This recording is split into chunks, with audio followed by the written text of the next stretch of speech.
اقبال نے کہا نا کہ لے گئے تسلیس کے فرزند میراث خلیل، کشت بنیاد کلیسا بن گئی خاک حجاز۔ تسلیس کے فرزند میراث خلیل لے گئے تھے، بیت المقدس ان کے کروسیڈرز کے قبضے میں آ گیا تھا 1099 میں، اور رہا تھا 1187 تک، 88 ایئرز۔ لے گئے تسلیس کے فرزند میراث خلیل۔ تو میراث موسوی جو تھی وہ منتقل ہو گئی محمد رسول اللہ صلی اللہ علیہ وسلم آپ کی امت کو، ان کا قبلہ کینسل، یہ قبلہ آ گیا۔ تو سب سے زیادہ دکھ تو انہیں تھا۔ اب جو وہاں سے کاؤنٹر ریولوشنری موومنٹ آئی ہے وہ عبداللہ ابن سبا یہودی۔ بعض لوگ آج یہ بھی کہہ دیتے ہیں کہ یہ تو ایک ایسی ہی افسانوی شخصیت ہے، کوئی اس کا وجود ہی نہیں تھا۔ بڑی زیادتی کرتے ہیں، خاص طور پر ہمارے بعض اہل تشیع یہ کہتے ہیں، حالانکہ ان کی کتابوں کے اندر درج ہے کہ حضرت علی نے عبداللہ ابن سبا اس کے 40 ساتھیوں کو آگ میں زندہ جلوایا۔ رجال کشی کے اندر دیکھ لیجیے لکھا ہوا موجود۔ لیکن چونکہ کچھ لوگوں نے شیعت کے لیے لفظ سبائیت استعمال کرنا شروع کر دیا، اس لیے وہ ڈیفنس میں کہتے نہیں سبا تو یہ تو افسانوی شخصیت ہے، سبا کوئی تھا ہی نہیں عبداللہ ابن سبا۔ نہیں، عبداللہ ابن سبا ایک شخص تھا یہودی، وہ اسلام کا لبادہ اوڑھ کر آ گیا دارالاسلام میں، حضرت عثمان رضی اللہ تعالیٰ عنہ کا عہد۔ اور ایک مغالطہ میں چاہتا ہوں کہ ان دی فرسٹ انسٹنس دفاع کر دوں۔ عام طور پر اتنی غلط طریقے سے تاریخ بیان ہوئی ہے کہ حضرت عثمان کے عہد خلافت کو سمجھتے ہیں پورا کا پورا عہد خلافت غالباً فتنوں ہی کے اندر تھا اور اختلافات ہی تھے اور خانہ جنگ۔ معاذ اللہ، ایسا نہیں تھا۔ طویل ترین دور جو ہے دور خلافت حضرت عثمان کا ہے، 12 سال۔ حضرت ابوبکر کے 2.5 سال، حضرت عمر کے 10 سال، دونوں کو جمع کریں گے تو عثمان کا، اور اس میں 10 سال بالکل اسی شان کے ہیں جو حضرت عمر کے خلافت کے شان، کوئی اختلاف نہیں۔ اور فتوحات کا دائرہ بڑھتا چلا جا رہا ہے، تھمتا نہ تھا کسی سے سیل رواں ہمارا۔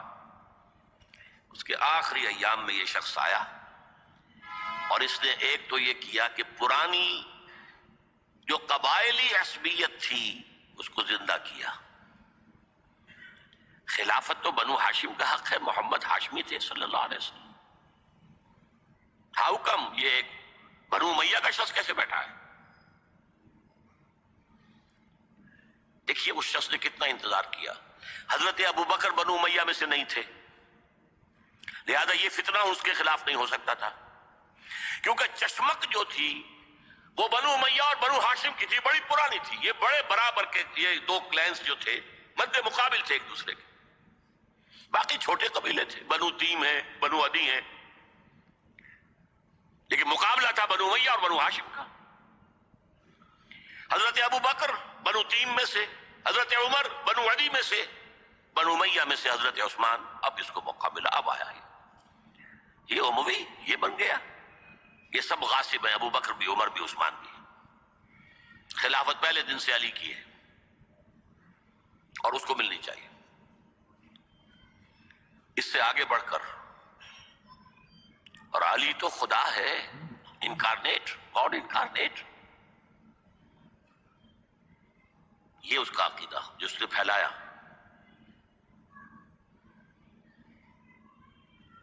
یوں سمجھیے ایک شخص نے حضرت عیسیٰ کے دین کو زیرو کر دیا تھا۔ لوگ مانتے نہیں کہ ایک شخص اتنا کچھ کر سکتا ہے۔ یہودی اور سازشی ذہن، ان کی صلاحیت اور ذہانت۔ ایک شخص تھا پال، حضرت عیسیٰ کو خدا کا بیٹا بنانے والا، وہ توحید ختم، تسلیس آ گئی۔ شریعت کو ختم کرنے والا وہ حضرت عیسیٰ کہہ کر گئے تھے تم پر شریعت موسوی نافذ رہے، اس نے کہا نہیں، ایبروگیٹڈ، نو شریعہ۔ نمبر 3، حضرت عیسیٰ نے کہا تھا تمہیں تبلیغ کرنی ہے صرف یہودیوں تک۔ I have been sent only in search of the lost sheep of the house of Israel۔ میں صرف اسرائیل کے گھرانے کی کھوئی ہوئی بھیڑوں کی تلاش میں آیا ہوں، تمہیں باہر تبلیغ نہیں کرنی۔ اس نے تبلیغ کا دائرہ وسیع کیا۔ وہ دین مسیحیت ختم، وہ دین پالزم ہے جو چلا ہے اس کے بعد۔ سمجھ رہے اس بات کو؟ اور یہ ڈاکٹر مائیکل ہارٹ نے بالکل صحیح لکھا ہے کہ کرسچینٹی جب تک حضرت مسیح موجود تھے وہ سوائے ایک یہودیوں کے فرقے کے اس کی کوئی اور حیثیت نہیں تھی، لیکن پال نے اسے ایک انڈیپینڈنٹ دین بنایا۔ ایک شخص کی کاروائی ہے یہ ساری، اور آج پوری دنیا، پوری عیسائی دنیا اسی پر ہے، تسلیس پر بھی، اور شریعت ختم، اور دعوت جو ہے کرتے پھر رہے ہیں پوری دنیا کے اندر۔ اسی طرح اس نے کیا، قبائلی عصبیت کو چھیڑا اور حضرت علی کا مبالغہ کیا یہ خدا ہے، اوتار، گاڈ انکارنیٹ۔ تیسرا کام کیا کیا کہ حضرت عثمان رضی اللہ تعالی عنہ اور ان کے جو عاملین تھے، گورنر کوفے کا ہے، گورنر شام میں دمشق میں ہے، گورنر مصر میں ہے، ان کے خلاف پروپیگنڈا شروع کیا۔ یہ بیت المال میں خیانت کر رہے ہیں، یہ غبن کر رہے ہیں، یہ اپنے عزیزوں کو جو ہے پال رہے ہیں، ان کو دے رہے ہیں، وہ اقربا پروری کر رہے ہیں، اور یہ کر رہے ہیں، اور ٹیکنیک کیسی عجیب۔ کوفے میں کوفے کے گورنر کے خلاف بات نہیں کریں گے، دمشق اور مصر کے گورنر کے خلاف بات کریں گے۔ اب کہاں دنیا کے پاس ذرائع تھے کہ کوئی ویریفائی کرے بھئی یہ بات صحیح ہے کہ نہیں ہے، غلط ہے، نہ کوئی ذرائع رسل و رسائل ہیں۔ اور اگر آپ کوفے میں کھڑے ہو کر عثمان نے یہ کر دیا، عثمان نے یہ کر دیا، عثمان نے یہ کر دیا، یہ کر دیا، اب کون اس کو جو ہے اس کی تحقیق کر سکے گا؟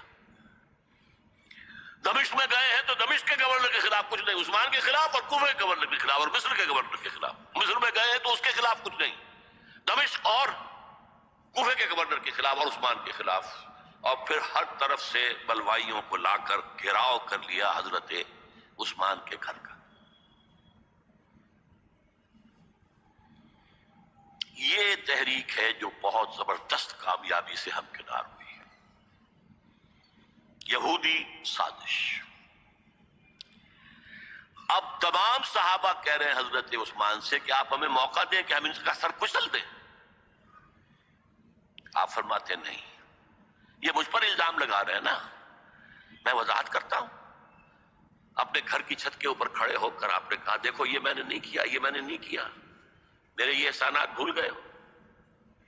حضرت علی نے مسجد نبوی میں کھڑے ہو کر جتنے الزامات لگائے تھے ان سب کی طرف سے برات کا معاملہ کیا، جھوٹ کہہ رہے ہو تم، عثمان پر کوئی غلطی جو ہے، کوئی خیانت ثابت نہیں۔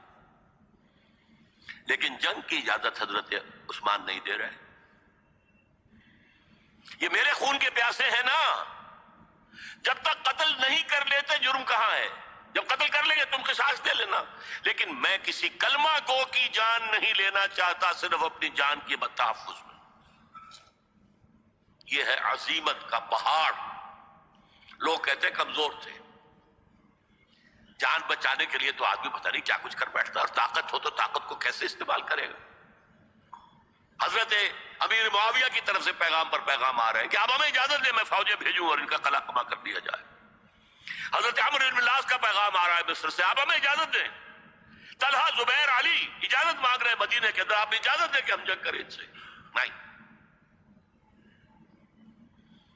آخر کار حضرت علی نے دونوں بیٹوں کو، حضرات حسنین، حضرت حسن، حضرت حسین، دروازے پر کھڑا کر دیا۔